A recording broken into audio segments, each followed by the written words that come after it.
আসসালামু আলাইকুম। দেশ বিদেশ টিভি থেকে হোসেন বলছি। আমার চ্যানেলে সবাইকে স্বাগত। 5 আগস্ট 2024-এর পর আওয়ামী লীগের বাস্তবতা পুরাই বদলে গেছে। মানে এই আওয়ামী লীগ আর সেই আওয়ামী লীগের মধ্যে অনেক পার্থক্য। এখন বিগত এক বছরে আওয়ামী লীগ অনেকটাই অনলাইন ভিত্তিক সংগঠন ছিল। গোপালগঞ্জ, গাজীপুর, ঢাকায় কিছুটা শক্তি প্রদর্শন করলেও তারা আপনি 3 জেলা দিয়ে তো সমস্ত দেশ কন্ট্রোল করতে পারবেন না। প্রশ্ন উঠেছে যে এত আওয়ামী লীগ কোথায় গেল, এত মুজিব কোর্ট নিমিষেই হারিয়ে গেল কিভাবে? সবচেয়ে বিপদে আছে তৃণমূল আওয়ামী লীগ, যাদের 99% কোনো অপরাধের সাথে জড়িত নয়, কিন্তু এখন ওই 1%-এর দোষের কারণে তারা বন্দি জীবনযাপন করছে। অনেকের 1 বছর যাবৎ কোনো আয় রোজগার নাই, সংসার চলবে কিভাবে, বাচ্চা কাচ্চার লেখাপড়া, তারপরে এই যে মবের ভয়, তারপর এই যে কি বলা যায় মামলার ভয়, অনেক ধরনের প্রবলেমের মধ্যে তার জীবনযাপন করছে। এখন এই যে আওয়ামী লীগ এত বড় একটা সংগঠন, এটা মূলত পরিচালিত হচ্ছে এখন ভারত থেকে। আওয়ামী লীগ নেত্রী শেখ হাসিনা এখন দিল্লিতে আছেন, তার অনেক নেতারা আছেন সেখানে। এখন আওয়ামী লীগ যখন এই খাদে পড়ে যায় 5 আগস্ট, তখন আওয়ামী লীগের কেউ কেউ আশা করেছিলেন যে ডোনাল্ড ট্রাম্প নির্বাচিত হয়ে তাদের একটা ব্যবস্থা করবেন, এবং আওয়ামী লীগের লোকজন ডোনাল্ড ট্রাম্পকে ভোটও দিয়েছিল, তারা লবিস্ট নিয়োগ করেছিল আমেরিকায়, কিন্তু এগুলো আসলে খুব একটা কাজ দেয়নি। কারণ ট্রাম্প হচ্ছেন ভিন্ন স্টাইলের একজন রাজনীতিবিদ। তিনি যতটা না রাজনীতিবিদ, তার চেয়ে বেশি হচ্ছেন ব্যবসায়ী, এবং তিনি যুগ ঘুরিয়ে ফেলায় খুবই অভ্যস্ত। তার বেস্ট ফ্রেন্ড মোদি, ভারতের মোদির সাথে তিনি চোখ উল্টায় ফেলছেন নিমিষে। 50% শুল্ক আরোপ করেছেন সেখানে। চিন্তা করা যায়।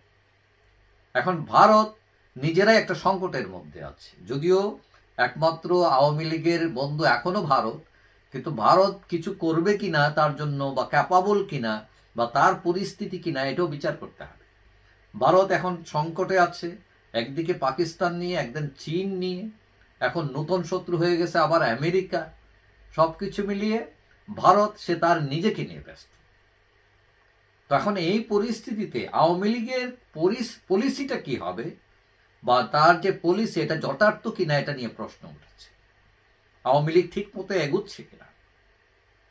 এখন আওয়ামী লীগের বর্তমান যে পলিসি, সেটা হচ্ছে ইউনূসকে অবৈধ প্রমাণ করা, এবং শেখ হাসিনা সরকারের পতন হয়েছে সেটা ষড়যন্ত্রের শিকার হিসাবে তারা এটা উপস্থাপনের চেষ্টা করছেন, এটা প্রতিষ্ঠার চেষ্টা করছেন, এবং তারা আইন শৃঙ্খলা পরিস্থিতি, মব, এসবকে সামনে এনে জনগণের সহানুভূতি পাওয়ার চেষ্টা করছেন। ভালো কথা, এইসব তথ্য যুক্তি আপনি উপস্থাপন করতেই পারেন, কিন্তু কথা হলো এইসব সামনে আনা ঠিক আছে, কিন্তু যেটি ঠিক নাই সেটা হলো দায় এড়ানোর কৌশল। এখন আপনি কি মনে করেন আওয়ামী লীগের 15 বছরের শাসনে আওয়ামী লীগ কোনোই ভুল করে নাই? আওয়ামী লীগ একটা ফেরেস্তার দল। নিজেই আগে প্রশ্ন করেন যে এত উন্নয়ন করার পরও আওয়ামী লীগ ডুবে গেল কেন? আমার ধারণা 5টি কারণে আওয়ামী লীগের ভরাডুবি হয়েছে, মূলত 5টি কারণে। 1 নম্বর হচ্ছে জোর করে ক্ষমতায় থাকা, 2 নম্বর বিরোধী দমনে মধ্যযুগীয় বর্বরতা, 3 নম্বর দুর্নীতি, 4 নম্বর ছাত্রলীগ, এবং 5 নম্বর হচ্ছে পুলিশি রাষ্ট্র। জনগণের উপর নির্ভর না করে পুলিশ নির্ভর হয়ে যাওয়া। এখন কথা হলো, নিজের ব্যর্থতার কথা না বলে আপনি যদি কেবল অন্যের ব্যর্থতার কথা বলেন, অন্যের ব্যর্থতার গান গান, সেই গান কিন্তু হিট হবে না। একটা কথা আছে, নো thyself, আগে নিজেকে জান। এখন আওয়ামী লীগ এই যে কৌশলে আছে, আমি মনে করি সেটা একদম ভুল কৌশল এখনো আছে। এখন আপনি বলতে পারেন যে আপনি কিভাবে এটা মনে করলেন যে ভুল কৌশলে? আপনি আমাকে বলেন বিগত 1 বছরে আওয়ামী লীগের প্রগ্রেস কি? প্রগ্রেস সফলতা তো নাই, এখনো পর্যন্ত 1 বছরেও রাস্তায় নামতে পারে নাই আওয়ামী লীগ।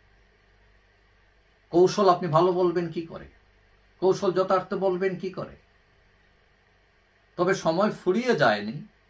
এইভাবে দুঃখে দুঃখে একটা ট্রমার মধ্যে থেকে একই পুরাণ গীত বারবার একই কথা না বলে নতুন কৌশল নিয়ে এগুলো আওয়ামী লীগ দ্বারাও তো সময় লাগবে না। কিন্তু এটা সত্য, আওয়ামী লীগ এখনো ভুল পথেই আছে।